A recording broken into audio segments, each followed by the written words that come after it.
Hey, Bob and Sheri team. This is Kelsey in Tennessee. I was just calling. Hopefully, this message will make Lamar feel better.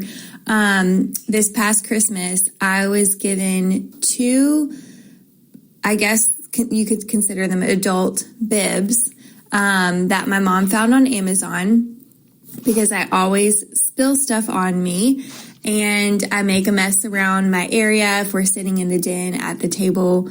Crumbs everywhere. I'm always, even when I'm like making food, not even eating it, just prepping food, I'm always getting stuff on me. But I guess a perk from that is that I found a few different good stain removers. One is the Mrs. Mouth Messy Eaters that you can find on Amazon. That's a great stain remover. And then one that I found works really well with oil stain removing. And you take some Dawn dish soap, squirt that on your stain, put some baking soda on there, and then pour some vinegar. I say pour, just, get it wet, all wet, and it'll fizz up. Just leave that on there for maybe 5-10 minutes or however long. Put it in the wash just like that. Wash it like normal, and it should get your stains out, especially oil stains. So, Lamar, don't feel bad that you were possibly being told that you need a bib, because I got two over Christmas. Have I worn them? No. Do I still get stains on me? Yes. So maybe I should consider actually using them. So anyways, y'all have a great rest of your day. Thanks, Bob and Sheri team. How's it feel that there's a female version of you, Lamar? Oh, God, I know her pain. Listen, I can't lie about this. I cannot lie about this. We can sit down at the table, and we can get up from the table, and Carla will say, I can tell where you eat at the table because there's crumbs all around your plate. And there is. I mean, there is. And listen, I looked up the Missy Mouth stuff. I've already ordered it. I've got a bottle of it. I have got a bottle of the Missy Mouth stain remover because I saw it on Amazon, but I didn't recognize it. I didn't even read that it said Miss Mouth Messy Eater. It just said this is a great stain remover, and I just went ahead and ordered it. I'll be danged if I ain't got that stuff already. Here's what I tell the dry cleaner. When I go to the dry cleaner, I'll give them my stuff, and I'll say, "There's any stains?" And I'll start pointing them out, and they'll say, "Is this oil?" I said, "Listen, yes, it is oil, but it's not like oil from work oil. It's oil from eat. Okay, any oil that's stained that you see is eat. It's a food oil. It's grease. Okay, it's grease from something." I just opened a bottle of olive oil, and the top of it was supposed to come off, but the part of it that holds it to the bottle, it came off too. And that olive oil went all over my favorite hoodie and my favorite shirt. But now that I know that it's Dawn, vinegar, and baking soda, I didn't know, because I tried Shout and that didn't work. No. Shout's not bad, but if you've got an oil stain, Dawn, and I've got that spray Dawn stuff. Oh, buddy, before I put anything, I always spray all my clothes with Dawn because it's all grease from food. I recently had a very bad mess. So I had this really cute gray t-shirt that I think I paid $7 for at a thrift store, but it was really cute and I really loved it. And I'd gotten to wear it exactly once. And it was in my bag, and Kevin and I had gone away overnight to celebrate a little romantic adult time. And we packed some things in the bag to celebrate a little romantic adult time. And because everywhere I go, anytime I travel, something in my bag will open up, shampoo, face wash, whatever, and spill all over. But in this case, what spilled all over this shirt, I mean all over it, was silicone based. And I have tried everything, including the internet. I mean, at one point I had this bad boy soaking in a bowl full of rubbing alcohol, because that was one of the suggestions. I have treated it over and over again. I haven't given up yet. And Kevin's like, it's a $7 t-shirt. That's not the point. I love this $7 t-shirt. And now I'm going to see if Mrs. Mouth's messy eaters can handle my problem. Instant access to the podcast, oddcast, fun size, and more with the free Bob and Sheri app. This makes me sad, but it also makes me happy. So just hang in there. This is a story of a guy who had to make a difficult decision to put down his dog and the send-off that he received from the local Texas Roadhouse. A few months ago, Hunter Metzger from Ephrata, Pennsylvania, discovered that his 120-pound, 8-year-old Great Dane, Iris, had cancer. None of the treatments worked. They did everything they could, but it was decided that the dog would have to be euthanized. So the day before the end, the family and friends all get together to make a big party in Iris's honor. And they were going to feed Iris treats and shower her with affection. And for dinner, Metzger got the idea to order up a fat, juicy steak from Texas Roadhouse. Now, he ordered an 8-ounce New York strip with no seasoning, steak fries, and mashed potatoes with butter. And he typed out in the special instructions field that this is the last meal for our dog. Please prepare with love. Receiving a to-go order with that note, the staff wanted to make sure that they came through. So Kate Weston, she's the kitchen manager, she said, my to-go team actually saw the message. And I was like, oh my gosh, we've got to make sure that this is the best meal we've ever made. So when Metzger came to retrieve it, the whole staff of the restaurant came outside to offer condolences. And he said he was really blown away by it. And on the receipt, they apologized for his loss. And it was signed by the members of the to-go kitchen staff. And the to-go container had the words, made with love, written in red marker. Metzger said, it just blew us away. She was just put down later that night, and the next morning I checked my emails, and they had sent me an email. They had refunded the cost of the meal. Oh, wow. Not even going to be able to go on. Class act, Texas Roadhouse. Yeah. Class act. Leave us a talk back with the free Bob and Sheri app. Hello, Bob and Sheri family. This is Trisha from Maine, longtime listener, and I work from home, so I listen to the podcast all day, pretty much every day. And I was just listening to the episode from last Tuesday when you were talking about different accents, and I think Kaylee had called in about all the different accents. And Sheri, when you said that people don't like Lamar's accent, that he sounds like a corn cob, I almost fell off my chair.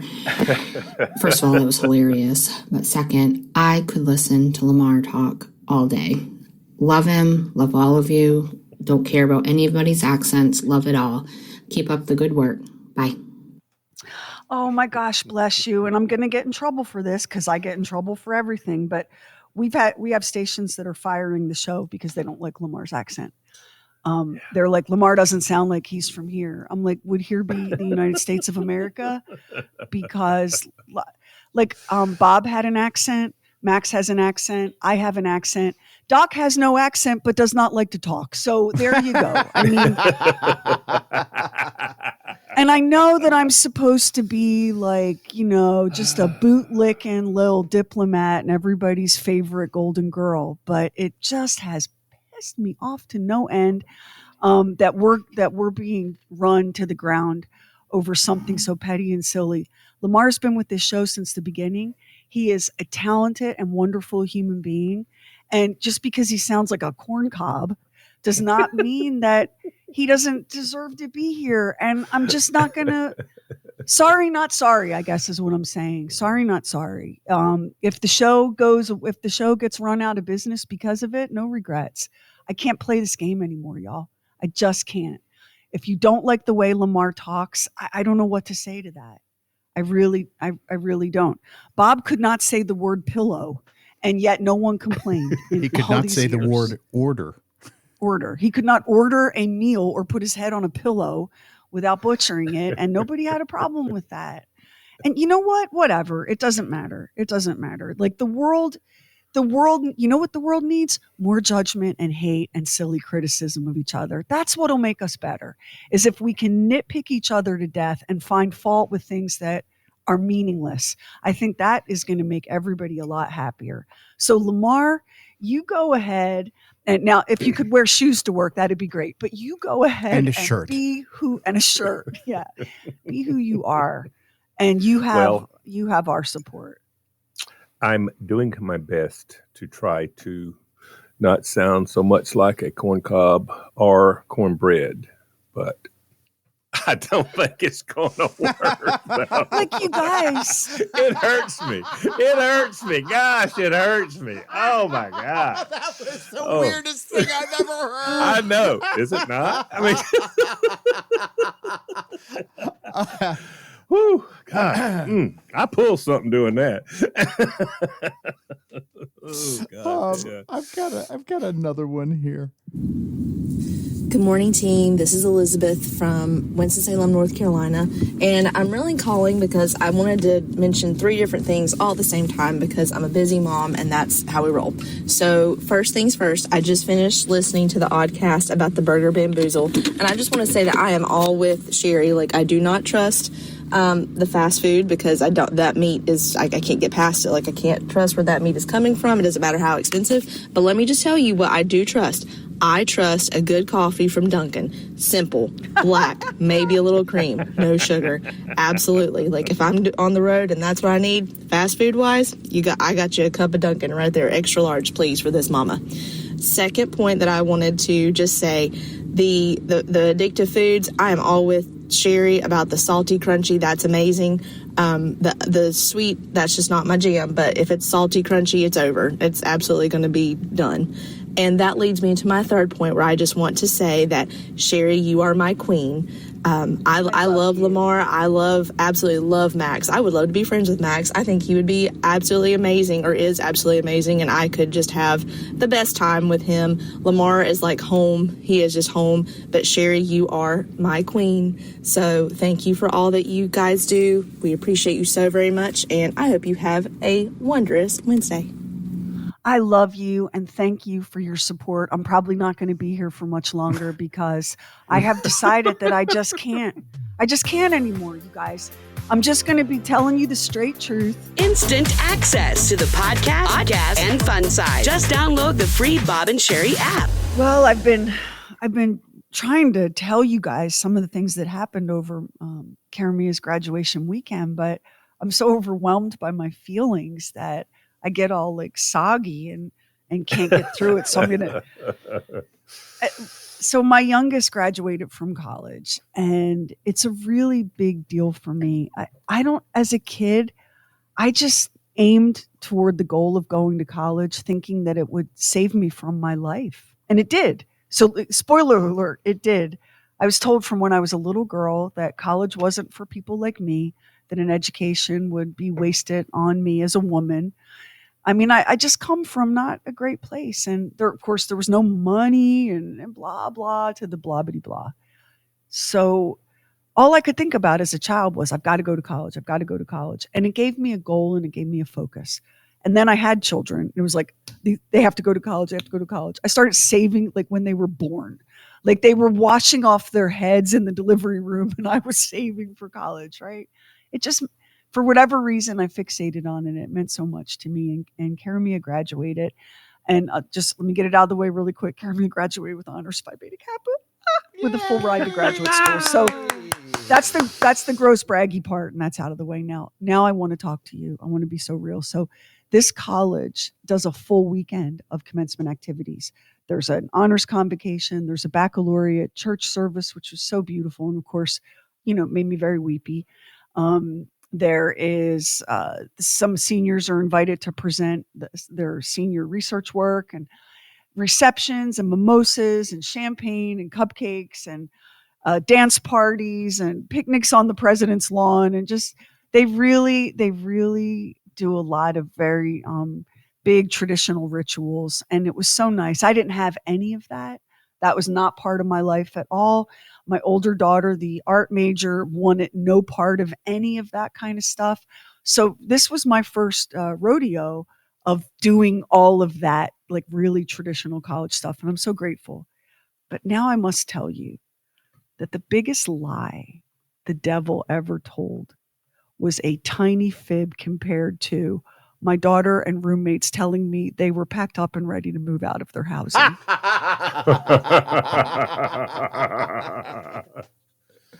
So the way it works at this school, Friday is the honors convocation plus reception.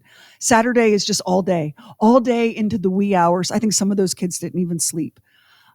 Sunday is the actual commencement, which starts at 9:30 in the morning. But by the time it's over and everyone takes pictures and everyone cries and throws their hats and goes out to lunch with their families, you're back on campus at 3:00 in the afternoon and you have to get out by 6. My daughter and 3 roommates lived in a top floor senior apartment with no elevator. And as I pointed out, the devil's no kind of liar compared to the story I got fed about how ready we were to move out. I was all the other parents were like, see you later, alligator, and left. And I was the only parent that stayed behind to help. Thankfully, my older daughter was there, and one of Carrie and Elizabeth, one of the other roommates who's an underclassman, drove back to campus to help with the final move out. So, there's a million boxes that have to get carried all the way down and loaded into people's cars. And then, of course, there's lots and lots of trash and recycling and everything else. So at one point late, like it's about 5:00, we've got an hour to get out. And I'm not kidding when I tell you 3 hours worth of work still to be done. It was insanity. The refrigerator alone took me most of a day. On Saturday, the day before I tackled their refrigerator, it was horrible. So I'm carrying all this trash down to the housing dumpsters, which are overflowing. I've never seen, it was like a landfill from a Mad Max movie, the way these dumpsters were overflowing. And in order to get my recycling into the bin, I climbed atop a mountain of garbage and threw myself across it with the recycling box in my hand to drop it into the bin, and pulled every muscle. Like, I didn't even know there were things in my back that could get yanked. I come climbing down the pile of garbage, and I'm on the sidewalk in front of the pile of garbage, stretching my back out, when a golf cart comes whipping up and 2 uniformed campus safety officers leap out to render assistance. And I'm like, no, I'm good. I'm just stretching. Ma'am, do you need medical attention? No, I pulled my back out, climbing the garbage mountain there, and I'm stretching. Ma'am, do you need assistance? I looked at them. I said, I needed assistance 12 hours ago when these kids lied to me about how ready they were to move out. But yeah, if you can help me climb out of this garbage pile, that'd be great. Filthy, sweaty, exhausted, and disgusting. But that night, me and Karamia, my other daughter Olivia, just the 3 of us, went out to dinner, had a celebratory toast, and spent the night together giggling in a hotel room before getting back on the road. So it was a great weekend, and I will always treasure it and always remember it.